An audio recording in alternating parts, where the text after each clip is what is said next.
আচ্ছা, আপনারা কতদূর যাবেন বলুন তো? সেই বিকেল থেকে এদিক ওদিক করে আমাকে ঘোরাচ্ছেন। আপনারা কি আসলে কোথাও যাবেন নাকি সারা রাত এইভাবে রাস্তায় রাস্তায় ঘুরবেন? আমারও তো একটা শরীর, সেই শরীরে তো ক্লান্তি বোধ হয়। আপনারা তো একসাথে বসে আছেন, আমার অবস্থাটা একবার ভাবুন। এই ছোট লোক চুপ থাক। আমরা কি আর দিনে পয়সায় ঘুরছি নাকি? তোকে তো বস্তা ভরে টাকা দেবো আমরা। সে আপনারা বস্তা ভরে দেবেন নাকি হাত ভরে দেবেন তা তো আমি জানি না, তবে আমি আর পারছি না। এখন সঠিক করে বলুন তো, আপনারা আসলে যাবেন কোথায়? আমি সেখানে নিয়ে যাচ্ছি। রাত হয়ে গেছে, আর বেশি তো চোখে দেখতেও পাচ্ছি না। রাতে বাড়ি গিয়ে এখন ঘুমাবো, সকালে তো আবার বের হতে হবে। আরে এই সালা তো দেখছি খুব পটপট করে, মুখ একদম বন্ধ রাখতেই পারে না। এই তোকে যে চুপ করে থাকতে বললাম, কানে কি কথা শুনতে পাচ্ছিস না? আমরা বড় ঝামেলায় পড়েছি, এখন রিক্সায় ঘুরে কিছুক্ষণ সময় কাটাতে হবে, তারপর আমরা আমাদের গন্তব্যে যাব। এর বেশি কিছু তোকে বলা যাবে না, তুই কি এখন বুঝতে পেরেছিস? আপনাদের সুবিধার জন্য এখন আমাকে কেন শুধু শুধু বিপদে ফেলছেন? আর এতক্ষণ ধরে আপনাদের দুজনকে টানতে টানতে আমার জীবন যে শেষ হয়ে যাচ্ছে, সেই হিসেব কে করবে? আপনারা ভালোই ভালোই নামেন বলছি, আমি আর টানতে পারবো না আপনাদের। শোন, সামনেই কিন্তু খাল আছে, বেশি কথা বললে তো রিক্সা সমেত তোকে একদম খালের জলে ঠেলে ফেলে দেবো, তখন বুঝবি মজা। আমরা কিন্তু দুজন আছি, আর তুই একা পারবি আমাদের সাথে? এতক্ষণ আমাকে কষ্ট দিয়ে আপনারা উপকার নিলেন, আর যেই এখন আমি বলতে এলাম এখন আমাকে পানিতে ফেলে দেবেন? খুব চমৎকার বিচার বুদ্ধি আপনাদের। তা আমরা তো ছোট লোক, আপনারা তো অনেক বড় লোক। বড় লোকদের বুদ্ধি বিবেচনা এমনই হয় বুঝি। শেষবারের মতো সাবধান করে দিচ্ছি, বাঁচতে চাইলে একদম চুপ করে থাকবি। আর যদি তোর পেট ভরা সাহস থাকে আর একটা কথা বলতো দেখি। এই দেখেছিস পান্না বৌদির আম গাছের নিচে কত আম পড়ে আছে? আরে তুই এই কটা আম দেখি অবাক হয়ে যাচ্ছিস? আমি তো দেখে এলাম তার লিচু গাছে অনেক লিচু পেকে আছে, আর শত শত লিচু মাটিতে পড়ে আছে। পান্না বৌদির গাছের কোনো জিনিস ধরবার সাহস কেউ পায় না। বৌদির যা গলা, একদম ডাকাতের মতো। হ্যাঁ, ডাকাতদেরও তো হার মানাবে। তা তুই ঠিকই বলেছিস। এখন এত কথা না বলে তাড়াতাড়ি করে আমগুলো তুলে গামছার মধ্যে লুকিয়ে মাঠে গিয়ে বসে সবাই মজা করে খাবো, তাড়াতাড়ি কর না।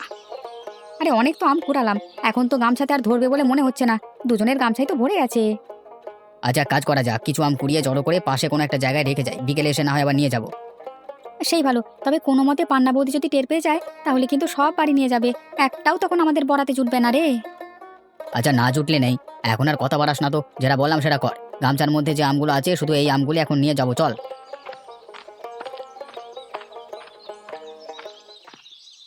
দেখেছিস, বলেছিলাম না পান্না বৌদির গাছের আম খুবই সুস্বাদু, কেমন মিষ্টি দেখেছিস?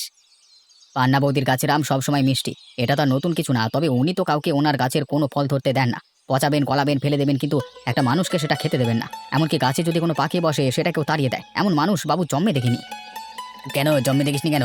দুনিয়ার সব লোক যদি একরকম হতো তাহলে দুনিয়াটা এরকম হতো না। অবশ্যই সৃষ্টিকর্তা ভালো মনে করেছেন বলেই এক একজন মানুষকে এক এক রকম বানিয়েছেন। কেন রে, ভালো মুহূর্তে একটু দেরি করে আসে। এখন পান্না বৌদির কথা বলছি, শুনতে খুব খারাপ লাগছে। একটু পর দেখবি মজার মজার গল্প বলে কেমন ফাটিয়ে দেবো। এখন এই খারাপ সময়টা একটু ধৈর্য করে কাটিয়ে দে না রে বাবা, এত অস্থির হচ্ছিস কেন? আচ্ছা কেন, শোন, আমরা কিন্তু সব আম নিয়ে আসিনি। আরও কিছু আম কুড়িয়ে এক জায়গায় জড়ো করে রেখে এসেছি। বিকেলে তিনজন গিয়ে একসাথে নিয়ে আসতে হবে। তুইও আমাদের সাথে থাকিস কেমন? আচ্ছা ঠিক আছে, তা কয়টার দিকে বেরোবি? বিকেল 4টের দিকে চলে আসিস, অনেকগুলি কুড়িয়েছি তো। আমরা দুজনে নিয়ে আসতে পারবো না, তাই তোকে বলে দিলাম। তিনজন বন্ধু মিলে অনেকগুলো আম নিয়ে এসে আবার মাঠে বসে বসে খাবো। এখন চল বাড়ি যাই, বাড়িতে কিছু কাজ জমে আছে রে। আচ্ছা ঠিক আছে, উঠি তাহলে।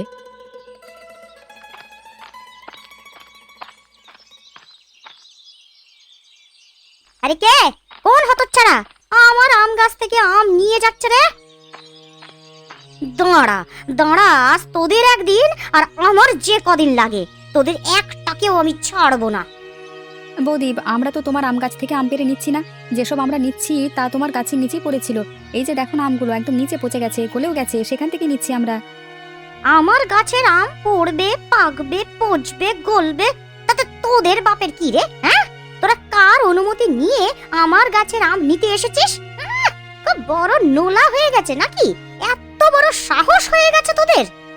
বৌদি খবরদার বলছি, এখানে বাবার কথা বলবে না। আমাদের বাবারা কি জানে যে আমরা তোমার গাছের পচা আম কুড়িয়ে খাচ্ছি? শুধু শুধু বাবার নাম এখানে নিয়ে আসছো কেন? আনবো না কেন? আনবো না কেন?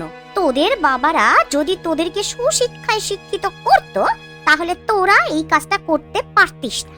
তাই তোদের বাপের নাম ধরে কথা বলেছি। গাছের পাকা আম পড়ে পচে আছে, সেখান থেকে আম নিলে বাবার সুশিক্ষা পাওয়া হয় না বুঝি?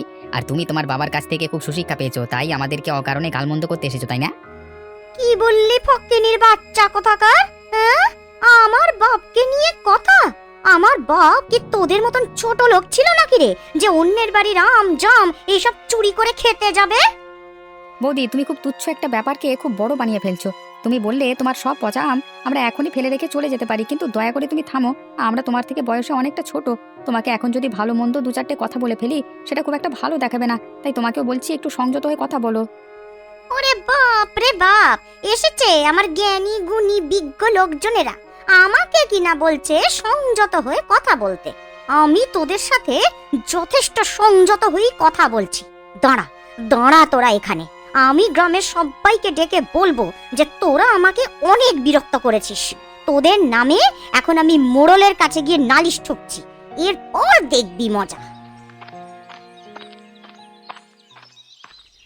এই পান্না বৌদির জন্য নালিশ গেছে মোড়লের কাছে, আর ওর জন্য বাবার কাছে আজ বেদম বকা খেয়েছি। এটা আমি একদম সহ্য করতে পারছি না। শুধু তুই কেন, বাবা আমাকে যে কথা শুনিয়েছে সেটা মনে হয় সারা জীবন আমার মনে থাকবে। ইদের সুমন, তুই কিছু বলছিস না কেন? তোর বাবা মা তোকে কিছু বলেনি নাকি? হ্যাঁ, মোড়লের কাছে নালিশ গিয়েছে শুনে খুব আদর যত্ন করেছে তোকে।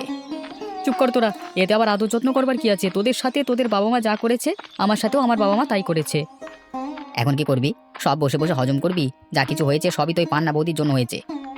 তা হজম করবি না তো আর কি করবি? এখন কি এসবের জন্য পান্না বৌদির বাড়ি গিয়ে তার মাথায় একটা বাড়ি দিবি? হ্যাঁ, সেটা পারলে তো দিতাম, আমি এতক্ষণ ধরে বসে থাকতাম নাকি? বাহ, খুব উত্তম কাজ হতো সেটা, তাই না? এখন তো তাও রাস্তা দিয়ে হাঁটতে পারছিস না, আর ওই কাজ করলে এতক্ষণ কোমরে দড়ি বেঁধে পুলিশ তোকে জেলখানার পেছনে ইচ্ছে মতো উত্তম মধ্যম দিত। মাথা ঠান্ডা কর তোরা। এই তোরা চুপ কর না, তোদের এত কথা শুনতে ভালো লাগছে না। বল না এখন কি করা যায়? পান্না বৌদি যাতে বুঝতে না পারে এমন কোনো কাজ করলে কেমন হয়? ধর তার বাড়ি থেকে না জানিয়ে কোনো জিনিস চুরি করলাম। হ্যাঁ, এটা করলে একদম ভালো হবে, কারণ আমরা তার পচা আম পচা লিচু গাছ থেকে কুড়িয়ে খেতে গেলে মোড়ল মশাইয়ের কাছে নালিশ করে। সেহেতু তার বাড়ি থেকে ভালো ভালো জিনিস আমরা তাকে না বলে নিয়ে আসবো, তখন দেখি কার কাছে নালিশ দেয়। প্রমাণ ছাড়া এসব নালিশের কোনো মূল্য থাকবে না। চল আমরা বৌদিকে একটা উচিত শিক্ষা দিয়ে দিই। না রে, আমি তোদের এই কাজের সাথে নেই। দেখ সুমন, তুই যদি এই কাজের সাথে না থাকিস তাহলে যদি আমরা ধরা খাই তাহলে কিন্তু বলবো আমাদেরকে এই বুদ্ধিটা তুই দিয়েছিস। তুই হচ্ছিস এই পরিকল্পনার মাস্টার মাইন্ড। এখন ভেবে দেখ তুই কি করবি, আমাদের সাথে থাকবি না থাকবি না। আরে দেখ, মহা মুশকিলে পড়ে গেল তো। আচ্ছা ঠিক আছে, চল তোদের ইচ্ছাই আজ পূরণ করি। তাকে চুরি করতে যাস বৌদির বাড়ি থেকে? বৌদির একটা লাল বড় মুরগি আছে, এটা বৌদির খুব আদরের একটা মুরগি। এই মুরগিটাকে আমরা চুরি করে জবাই করে খেয়ে ফেললে খুব ভালো হতো। মুরগিটা তো অনেক বড়, তিনজনে খেয়ে শেষ করতে পারবো তো? শেষ করতে না পারলেও সমস্যা নেই, আমাদের পরিকল্পনা করা শেষ। আজ রাতে গ্রামের কিছু যুবক ছেলে আর কিছু বাচ্চাদের নিমন্ত্রণ করব রাতে আমাদের সাথে অংশগ্রহণ করবার জন্য। হ্যাঁ, আর সবাই মিলে খেলে একটা পিকনিক পিকনিক ভাব হবে। সন্ধে তো হয়েই এলো, যা করবার এখনই তো শুরু করতে হবে। চারিদিক অন্ধকার হয়ে আসছে। চল এখন পান্না বৌদির বাড়ি থেকে মুরগি চুরি করবার মিশন শুরু করা যাক।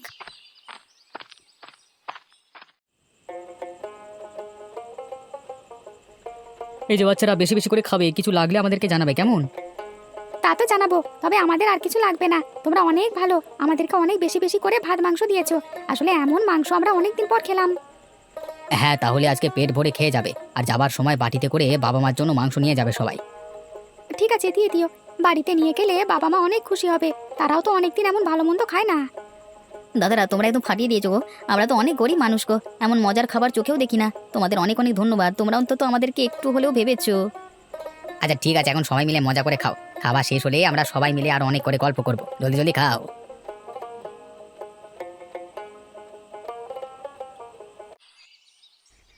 না রে, যতই যাই বলিস, কাজটা মনে হয় আমরা অনেক ভুল করে ফেলেছি। দেখলি না বৌদি কেমন কান্নাকাটি করছে? আমার না বৌদির কান্না দেখে খুব মায়া হচ্ছে রে। তোরা যাই বলিস, কাজটা কিন্তু একদম ঠিক হয়নি। মিথ্যে বলবো না রে বন্ধু, আমারও বৌদির কান্না দেখে খুব খারাপ লেগেছে। তবে এমন কাজ তো আমরা করতে চাইনি। বৌদি আমাদের সাথে যেভাবে কথা বলল তার কথার প্রেক্ষিতেই তো আমরা এমন খারাপ কাজ করে ফেলেছি। কিন্তু এখন তো আর সেটা আমরা সংশোধন করতে পারবো না। আমরা তো মুরগিটা খেয়ে ফেলেছি, তাই না? হ্যাঁ, বৌদির আগের সেই লাল মুরগিটা হয়তো আমরা পাবো না, তবে বাজারে গিয়ে যদি কোনো লাল মুরগি পাই তাহলে কিনে রাতের বেলায় চুপি চুপি বৌদির বাড়িতে রেখে আসবো। কি বলিস তোরা? আমাদের তিনজনের মধ্যে শুধু তুই একটা কাজ করিস, কিন্তু আমরা দুজন তো সেভাবে কিছু করি না রে বন্ধু। আর আমাদের হাতে তো কোনো টাকা পয়সাও থাকে না, সেক্ষেত্রে আমরা কিভাবে তোকে সাহায্য করতে পারবো মুরগি কিনতে? হ্যাঁ, টাকা পয়সা আমি কামাই করি ঠিকই, তবে সেটাও তো সীমিত পরিমাণ।